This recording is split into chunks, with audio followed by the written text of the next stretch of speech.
નમસ્કાર, સ્વાગત છે તમારું ફરી એક નવા વિડીયોમાં. આજે આપણે શેર બજાર સાથે જોડાયેલી અમુક વાતોની ચર્ચા કરશું. વિડીયો પૂરો જોજો. કદાચ તમારી સાથે પણ આવું જ બનતું હોય છે.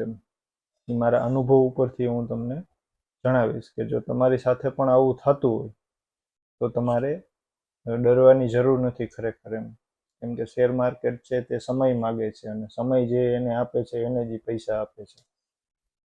એના વગર પૈસા એ નથી દેતો. શેર માર્કેટમાં કોઈ શોર્ટકટ નથી.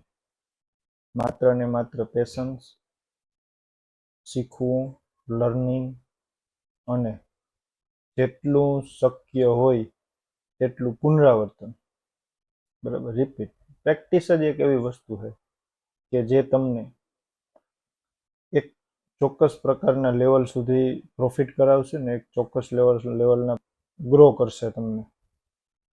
બાકી શેર માર્કેટમાં સક્સેસ અથવા સક્સેસફુલ ટ્રેડર, સક્સેસ નામનો મારા મતે કોઈ શબ્દ નથી.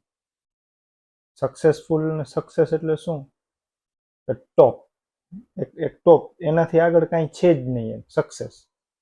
તો મિત્રો, જો એ સક્સેસ હોય તો સક્સેસફુલ ટ્રેડર હોય, એનાથી ઉપર જો કાંઈ ના હોય તો એ વન ઓફ ધ ટોપ થઈ જાય ને. એવું તો કોઈ છે નહીં. લોસ તો જે ટોપ છે એ કરે છે અને લોસ ડાઉનનો જે બોટમનો વ્યક્તિ છે એ કરે છે. પણ પેલાના લોસમાં અને બોટમમાં બેઠેલા વ્યક્તિના લોસમાં હાથી ઘોડાનો ફરક રહેલો છે, બરાબર. હું જે તમને વાત કરવા જઈ રહ્યો છું ને તે શેર માર્કેટ સાથેના એટેચમેન્ટની છે કે ગુજરાતી કોમ્યુનિટી અને ગુજરાતી વ્યક્તિઓ શેર માર્કેટ સાથે હોંશે હોંશે ડીમેટ એકાઉન્ટ તો ખોલાવે છે, હોંશે હોંશે એડ ફંડ કરે છે, 5,000 રૂપિયા કે 10,000 કે 50,000 અથવા તો એક સેલેરી, બરાબર. પછી એને ખબર નહીં કેવો એને ચસ્કો ચડે છે ઓપ્શન ટ્રેડિંગનો અથવા તો XYZ કોઈ પણ ટિપ્સનો, અને જેને કહેવાય ને કે પેઇડ સર્વિસનો, એનું આખું ફંડ ખાલી થઈ જાય છે ધીરે ધીરે. એ એવો ચસ્કો એનામાં ચડે છે. પછી એને રહેતા રહેતા સમજાય કે નહીં, શીખવું તો છે. પછી ફરીથી 10-15,000 કે 20,000 નાખે અને એવો એને યુટ્યુબના માધ્યમથી અથવા આપોઆપ એવો એને વિચાર આવે કે ભાઈ આપણે હવે ઓપ્શન ટ્રેડિંગ નથી કરવું, એવી એને સમજણ આવે. પછી કેસમાં આવે છે. પછી કેસમાં શું થાય કે 15-20,000 રૂપિયા હોય અથવા 5,000 થી સ્ટાર્ટિંગ કર્યું હોય તો કેસમાં છે ને એ પ્રોફિટ ન દેખાય. ગુજરાતી ટ્રેડર ક્યારેય percentage of earning of percentage નથી જોતો કે ખરેખર 5% ભાઈ 5,000 ઉપર મને 10%નો નફો થાય છે, તો એ નથી જોતો. એ તો માત્ર એ જ જોઈ છે કે બસ 500 રૂપિયા જ મને મળે છે કે મને 200 રૂપિયા જ મળે છે, પણ એ પર્સન્ટેજ નહીં જોઈ ક્યારેય. એટલે શું થાય, એને કેસમાં મજા નથી આવતી કેમ કે એની પાસે રૂપિયા ફોર એક્ઝામ્પલ 10,000 જ છે. કેસમાં આવ્યા પછી જોવાનું ત્યાંથી બંધ કરે છે. એ ત્યાંથી સાયકોલોજી સ્માર્ટ ટ્રેડરની અને એક આંધાધૂંધ જે ટ્રેડ કરે છે એ, અને એક ત્યાંથી એની જર્ની છે એ કપાઈ જાય. આવા 3 સમૂહો હોય છે. તો એ જર્ની શેર માર્કેટની જ્યાંથી કપાઈ જાય ને તેવામાં સામેલ થઈ જાય છે. કારણ શું? કે ફંડ ઓછું છે, જે પ્રોફિટ મળે છે એ ગમતું નથી, અને બીજા નંબરમાં થોડોક સમય કદાચ એને પ્રોફિટ રહ્યું હોય પછી એ જ ટ્રેડ એને લોસમાં કન્વર્ટ થાય છે. લોસમાં કન્વર્ટ થાય ને એટલે તો ઓલો તો હજી ભાગ્ય જોગી અઠવાડિયે ક્યારેક જોતો હોય ચાર્ટ ને નવું સવું શીખો હોય, આને આ ટ્રેન્ડ લાઈન કહેવાય, આને EMA કહેવાય, આને વોલ્યુમ કહેવાય, ધીરે ધીરે શીખવો હોય. પછી એનો જે ટ્રેડ હોય ને 10,000 વાળો એ નુકસાનીમાં કન્વર્ટ થયો હોય. પછી મગજમાં આવી થાય કે ઓહ, મારો ટ્રેડ તો લોસમાં છે, મારે નથી જોવું, મારે જોવું જ નથી હવે. એવી રીતે કરી અને એનું જે એટેચમેન્ટ છે ને શેર માર્કેટની સાથેનું એ ધીરે ધીરે દૂર થતું જાય. હવે દૂર કેમ થાય છે? કારણ કે વ્યક્તિને મજા તો જ આવે છે જો એને પ્રોફિટ થાય. તો એને પ્રોફિટ થાય તો જ એને ચાર્ટ જોવો છે, પ્રોફિટ થાય તો જ એને ચાર્ટ એનાલિસિસ શીખવું છે, તો જ એને વોલ્યુમ શીખવું છે, તો જ એને ટ્રેન્ડ લાઇન શીખવી છે, તો જ એને બ્રેકઆઉટ શીખવું છે, તો જ એને ફંડામેન્ટલ શીખવું છે. બાકી જો લોસનો પીરિયડ ચાલુ હોય તો વ્યક્તિએ કાંઈ શીખવું નથી.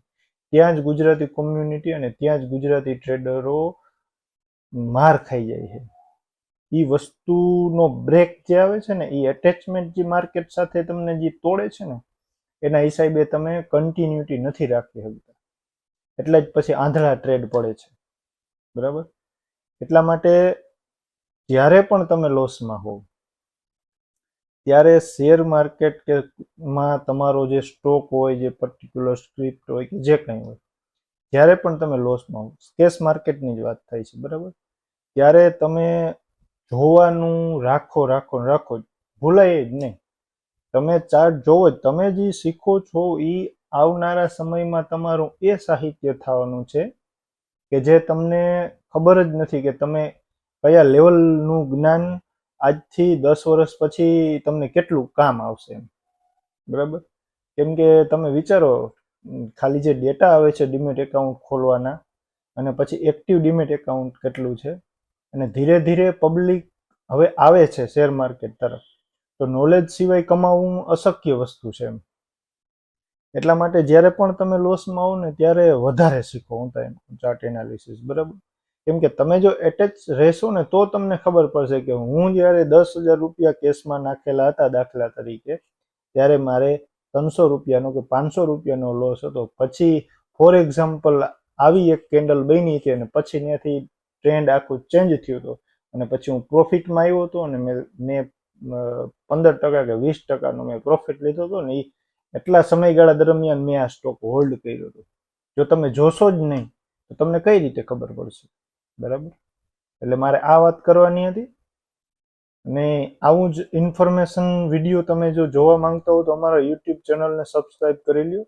હું ખુદ ચાર્ટ ટેકનિકલ એનાલિસિસ કરી અને શીખવાડવાનો પ્રયત્ન કરું છું.